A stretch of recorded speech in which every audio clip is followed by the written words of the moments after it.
একজন বাবা মায়ের সবচেয়ে বড় দায়িত্ব হলো তাদের মেয়েকে সঠিক ঘর বেছে দেওয়া। কিন্তু দুঃখজনকভাবে আজকাল বিয়ের ক্ষেত্রে আল্লাহর নির্দেশ নয়, বরং দুনিয়ার মানদণ্ডকেই প্রাধান্য দেওয়া হচ্ছে।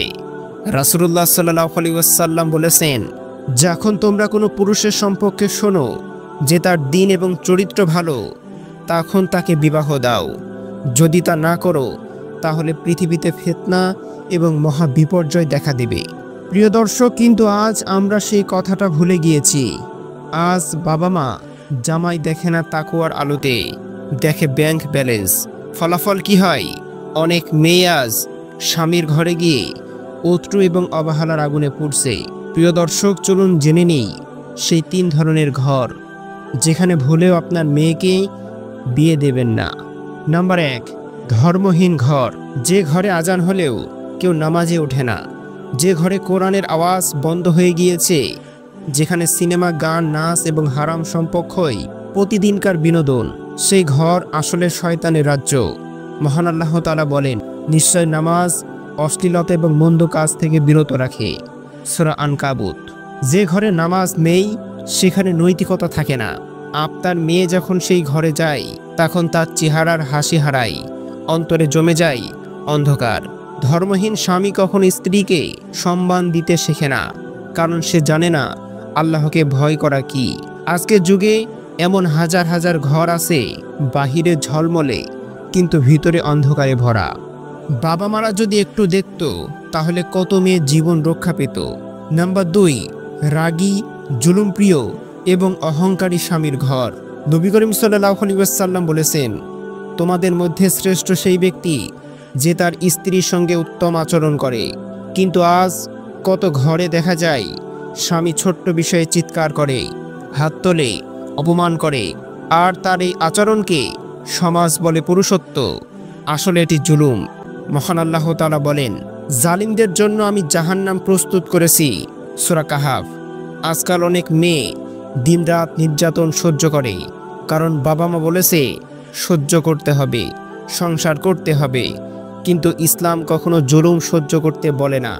যে স্বামী স্ত্রীকে সম্মান দেয় না, তার ঘরে মেয়েকে দেওয়া মানে তাকে দুনিয়ায় জাহান্নামে পাঠানো। এমন ঘর থেকে দূরে রাখুন আপনার মেয়েকে। নাম্বার 3, দুনিয়ামুখী এবং অহংকারী ঘর। যে ঘরে আল্লাহর নামের চেয়ে গাড়ির ব্যান্ড বড়, যেখানে টাকা ছাড়া সম্মান মেলে না, যেখানে স্বামী স্ত্রী প্রতিযোগিতা করে কে বেশি ধনী, সেই ঘরে শান্তি কখনো আসে না। নবী করিম সাল্লাল্লাহু আলাইহি ওয়াসাল্লাম বলেছেন, দুনিয়ার সামগ্রী আর দুনিয়ার শ্রেষ্ঠ সম্পদ হলো এক সৎ স্ত্রী। আজ মানুষের সৎ স্ত্রীর চেয়ে পছন্দ করে সেলফিতে সুন্দর মেয়েকে। ফলাফল দাম্পত্য জীবন ঠান্ডা সম্পর্ক, হৃদয়ে শূন্যতা। যে ঘর টাকায় চলে তাকওয়াতে নয়, যে ঘর জান্নাতের নয় বরং দুনিয়ার প্রতিযোগিতার ময়দান। আপনার মেয়েকে এমন ঘরে পাঠানো মানে তাকে বেঁধে দেওয়া এক অদৃশ্য দাসত্বে। প্রিয় দর্শক, আজ সমাজে অসংখ্য ঘর আছে যেখানে ইসলাম কেবল উৎসবের সময় আসে। রমজান 1 মাস নামাজ, তারপর আবার পুরনো জীবন, যেখানে পর্দা মানে বুড়োদের ব্যাপার আর নামাজ মানে সময় হলে পড়ব। এই ঘরে আপনার মেয়ে যাবে আর ধীরে ধীরে ইসলাম ভুলে যাবে। তার সন্তানরাও জানবে না নামাজ কি, কোরআন কি। আল্লাহ তাআলা বলেন, যে আমার স্মরণ থেকে মুখ ফিরিয়ে নেয় তার জন্য সংকীর্ণ জীবন হবে। সূরা তোহা। আজ এমন ঘরে জীবন বাহ্যিকভাবে সুন্দর কিন্তু ভিতরে মানসিক অশান্তি, পারিবারিক দ্বন্দ্ব আর আত্মহত্যার হার ক্রমবর্ধমান। প্রিয় দর্শক, আজ আমরা এক অদ্ভুত সময় পার করছি। বিয়ে এখন সামাজিক অনুষ্ঠান, কিন্তু আল্লাহর নির্দেশের অনুগামী নয়।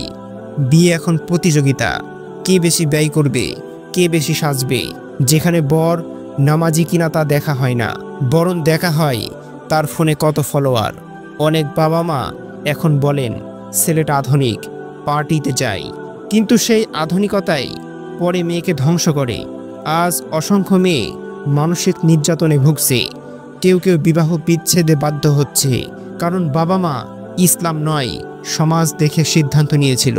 একটি ঘর যেখানে নামাজে আজান দিলে সবাই দাঁড়িয়ে যায়, যেখানে মা কোরআন পড়ে, বাবা সন্তানকে দোয়া শেখায়, যেখানে স্ত্রীকে ভালোবাসা হয় আল্লাহর সন্তুষ্টির জন্য, সেই ঘর জান্নাতের ছায়া। নবী করিম সাল্লাল্লাহু আলাইহি ওয়াসাল্লাম বলেছেন, যখন কোনো পুরুষ তার স্ত্রীর দিকে ভালোবাসার দৃষ্টিতে তাকায়, তখন আল্লাহ তাআলা উভয়ের প্রতি রহমতের দৃষ্টি দেন। এ ধরনের ঘরে মেয়েরা সুখে থাকে, সন্তান নেক হয় এবং পরিবার হয় আল্লাহ ভীরু সমাজের মূল ভিত্তি। মহান আল্লাহ তাআলা বলেন, সৎ নারী সৎ পুরুষের জন্য আর অসৎ নারী অসৎ পুরুষদের জন্য। সূরা আন-নূর। এই আয়াতে আল্লাহ তাআলা পরিষ্কার করে দিয়েছেন, যদি আপনি আল্লাহ ভীরু জামাই চান তবে তাকওয়া এবং আমলের মানুষ খুঁজুন। বাড়ি গাড়ি নয়, বরং সে নামাজি কিনা, মাতা পিতার সাথে কেমন আচরণ করে, এসব দেখুন। বিয়ে কেবল সম্পর্ক নয়, এটি একটি আমানত। যে পুরুষ আল্লাহকে ভয় করে সে কখনো তার স্ত্রীকে কষ্ট দেবে না। প্রিয় দর্শক, বাংলাদেশ, ভারত, আরব সব দেশে এখন পারিবারিক অশান্তির হার বেড়ে গিয়েছে। বিবাহ বিচ্ছেদের প্রধান কারণ ধর্ম থেকে দূরে থাকা। স্ত্রীরা অভিযোগ করে স্বামী নামাজ পড়ে না, মাদক খায় বা পরনারীতে আসক্ত। এসব শুরু হয় একটা জায়গা থেকে, বিয়ে ঠিক করার সময় তাকওয়া দেখা হয়নি। অনেক মেয়ে আজ বলে, বাবা তুমি যদি একটু খোঁজ নিতে আমি হয়তো আজ সুখে থাকতাম। এই কথাটা যেন আপনার মেয়ের মুখে না আসে, তাই এখন থেকেই সজাগ হন। প্রিয় দর্শক, মেয়ের বিয়ে শুধু দুনিয়ার নিরাপত্তা নয়, আখিরাতের শান্তিও। যে ঘরে ইসলাম আছে সে ঘরে দুনিয়ার সুখ এবং আখিরাতের নাজাত। মহান আল্লাহ তাআলা বলেন, যে পুরুষ বা নারী মুমিন হয়ে সৎকর্ম করে আমি তাকে পরিশুদ্ধ জীবন দান করব। সূরা নাহল। তাই মেয়েকে এমন ঘরে দিন যেখানে আল্লাহর ভয় আছে, রাসূলের ভালোবাসা আছে এবং যেখানে প্রতিটি সকাল শুরু হয় বিসমিল্লাহ দিয়ে। প্রিয় দর্শক, মেয়ে আল্লাহর এক মহামূল্যবান আমানত। তাকে আপনি যদি ভুল ঘরে দেন তাহলে শুধু তার জীবন নয়, আপনার আমানত হারাবেন।